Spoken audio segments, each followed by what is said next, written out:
everybody. Welcome back. I hope you had a great winter break. We are here together. This is a review just in case you missed the art lesson this week. You should watch this video and get yourself caught up. We are going to start a new art project. It is going to be focused on the art movement, pop art, and the history of pop art, who are some of the famous artists in the movement. And at the end of the video, you're going to see your homework assignment.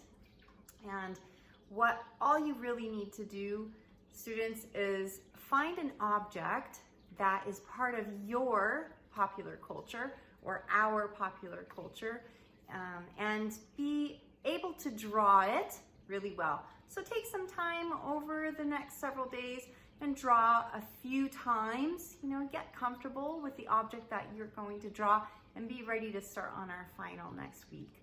I hope that you enjoy watching this video, and also the other video that I've set up that is linked is the Tate Art Museum put out a really great video about pop art, and I hope that you like that too.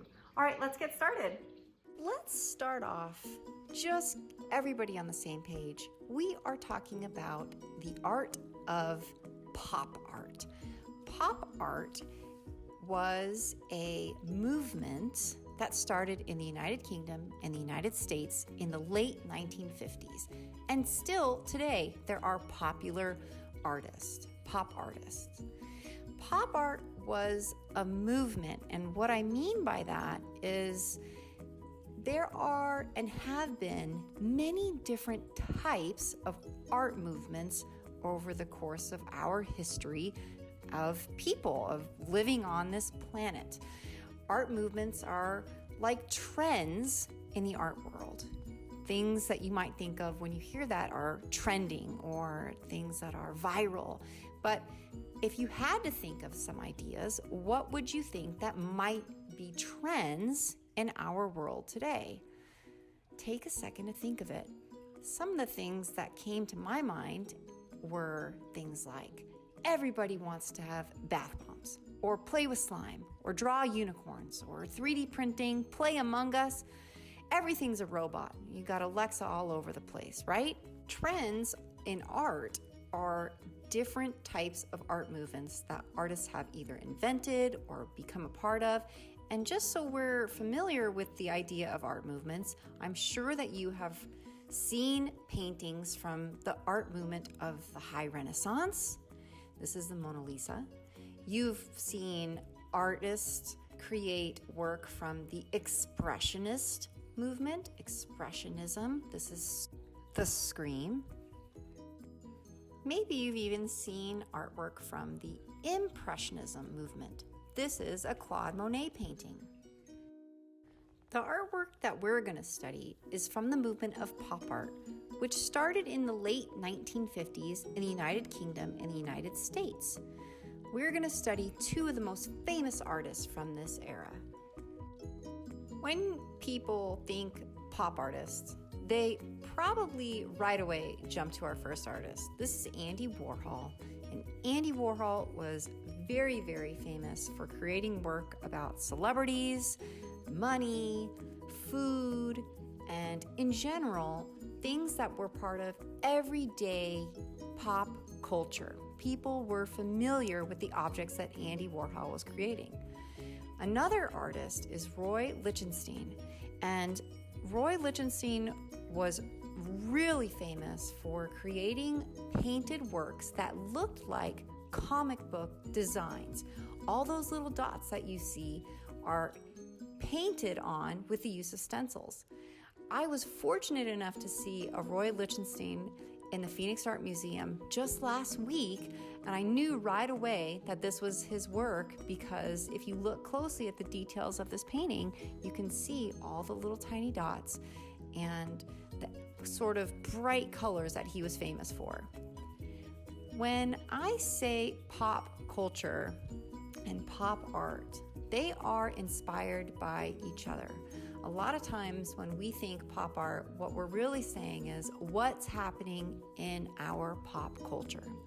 And pop culture is right now. The things that are happening in your day-to-day life are part of pop culture. Our American pop culture is changing all the time, but if you think about pop culture as what's really popular and what's happening and what you're hearing about all the time, whether it be different streaming services, you maybe are talking with your friends on, do you have Disney Plus, or did you see this on Netflix, or I got the new Apple TV app. Streaming is part of our pop culture. Another part of pop culture that is always found itself in artwork, because it is art, is the music industry. Famous songs, things you hear on the radio, part of the top 100 countdown. These are popular items, a part of our pop culture. Movies are part of our pop culture. That's the things that you remember, different time periods in your life. You'll think back and remember certain movies. That's part of the pop culture of the time. Another really good example of what pop culture includes would be video games or comic books. And I know that for those of you who have a favorite video game, you know right away what I'm talking about. Your world kind of revolves around a certain video game. The last thing that I want you to think about as part of our pop culture are the expression when things go viral. That our pop culture includes anything that gets really super popular on the internet, and sometimes we have viral videos that get millions and millions of people viewing them. This is part of our pop culture today. So very, very briefly, I want to summarize that we are studying pop culture, and your homework is going to be to think of an item that's part of our pop culture or your pop culture sort of circle. What is part of your pop culture? And I want you to think of that item and then be able to draw that item. So you're going to need to practice whatever item it is that you've chosen, whether it's a figure from a video game, or maybe it's a favorite dessert, or maybe it's you're really good at drawing a certain type of animal. Whatever item that is, I want you to get really good at drawing it and be ready for next class when we start our final. Let me know if you have any questions. You can always email me. I hope you have a good time with this practice. And I would say you probably need to practice your item at least 3 times. I'm only asking for a simple drawing. I'm not asking for you to color it in. I'm not asking for you to shade it. I am just asking for you to be able to draw the outline of whatever popular culture item you have selected. Have fun, you guys. See you next time.